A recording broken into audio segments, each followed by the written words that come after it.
Mga katrops, welcome back ulit kayo sa aking channel Sports React PH at ngayon na ay pag-uusapan natin ang balitang nagdedelikado pero nga daw ang Dallas Mavericks na hindi makapasok sa playoffs. Pag-uusapan na rin nga natin ngayon dito sa ating panibagong video ang balitang pagkuha pa ng Los Angeles Lakers kay Miles Turner.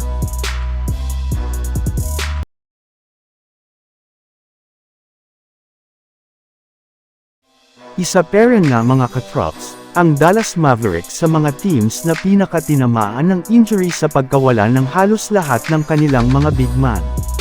Kaya napilitan na si Coach Jason Kidd na gumamit ng small ball lineup sa kanilang mga nakalipas na laro.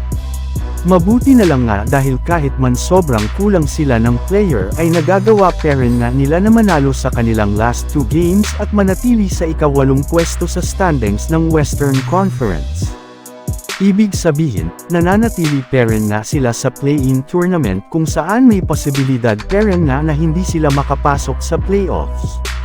Hindi na rin naman nga madali ang kanilang mga susunod na laban dahil puro mga desperado at malalakas na teams nga ang kanila dito makakaharap.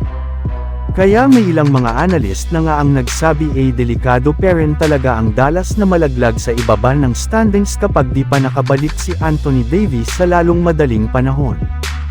Hindi rin naman nga sila pwedeng magdepende na lang parati kay Kyrie Irving at kay Klay Thompson since puro malalaking teams nga ang kanilang makakalaban kung saan kakailanganin talaga ang presensya ni Davis at ng iba nilang mga big man. Ibig sabihin, kailangan nga ni Davis na pabilisin ang pag-recover sa kanyang natamong injury. Samantala pumunta naman tayo sa ating sunod na pag-uusapan ngayon sa balitang pagkuha pa ng Los Angeles Lakers kay Miles Turner. Aminado na nga mga katrop si Rob Pelinka na sobrang dry na nga ang market pagdating sa center position kaya wala na nga silang iba pang magagawa ngayon ang Lakers kundi gamitin na lang ang kanilang mga kasalukuyang big man na si Jackson Hayes at Alex Len. At imbes na daw po na kumuha pa sila ng bagong big man o center sa buyout market ay mas pipiliin na lamang nga daw ni Rob Pelinka mag-focus sa darating na off-season. Alam na nga nito mga idol, na mas maraming magagaling na big man ang magiging available next off-season pagdating sa trade market at sa free agency. At isa nga sa mga pinaka-prioridad nila ditong gawin ay ang pagkuha sa matagal na nilang target na si Miles Turner na meron na lamang expiring contract sa Indiana Pacers. Sa katunayan, official na nga itong magiging isang unrestricted free agent sa pagtatapos ng season.